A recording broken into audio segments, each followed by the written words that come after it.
miền Tây tiết. Wow. Oh. Wow. Oh, trời ơi.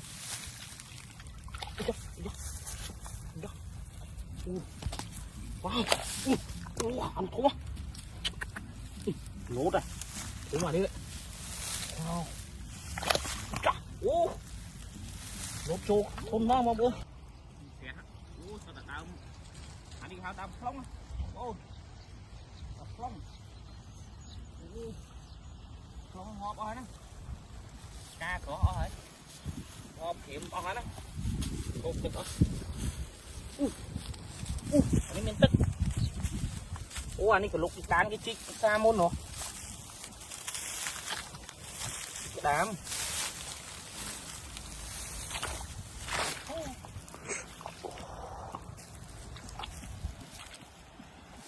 Bọc nó tích hết.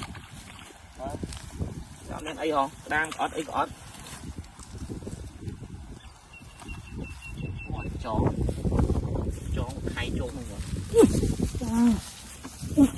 Wow. Oh my god. Thấy đâu. Ô. Lấy run thám. Mới được. Wow. Wow. Ô. Wow thì thuộc phi.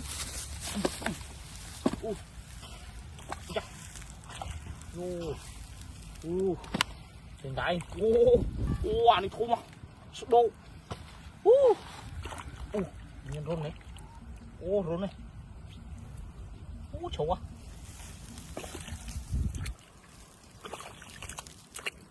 Ô, cái đó là miếng ấy hả? Cái đám gọt miếng. Wow. Cục ỏi nó một ôm. Ô. Chắc luôn. Ô, đây còn đám điện. Ô, chấu à. Chấu à.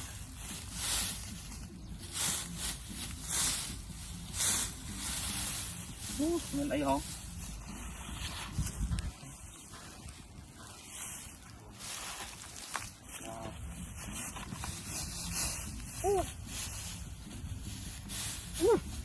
Miền Tây tiết. Wow. Wow. Trời ơi.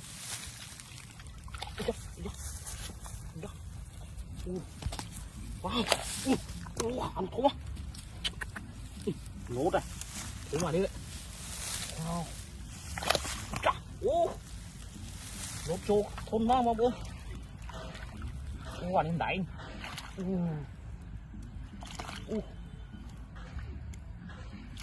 Wow. Wow.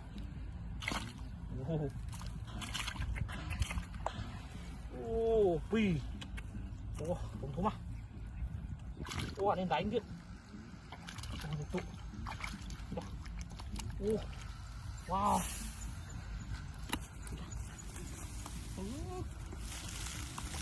Ô. Sân đáy này. Nó cạnh tay. Cái cục tức ỏi lên nhé.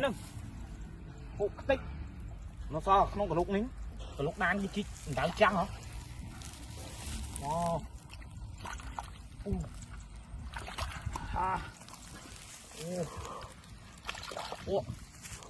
Rồi. Cài nữa này.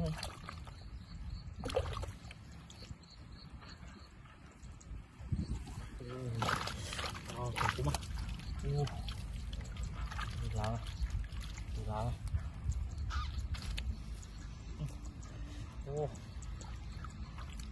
Một tiện. Wow. Ôi chó nào. Bán pì của lục bóng bôn. Một lục rồi. Wow. Pì của lục mà cả thôn bạc đấy nữa. Wow. Mà mở tí xem. Lột nó đấy.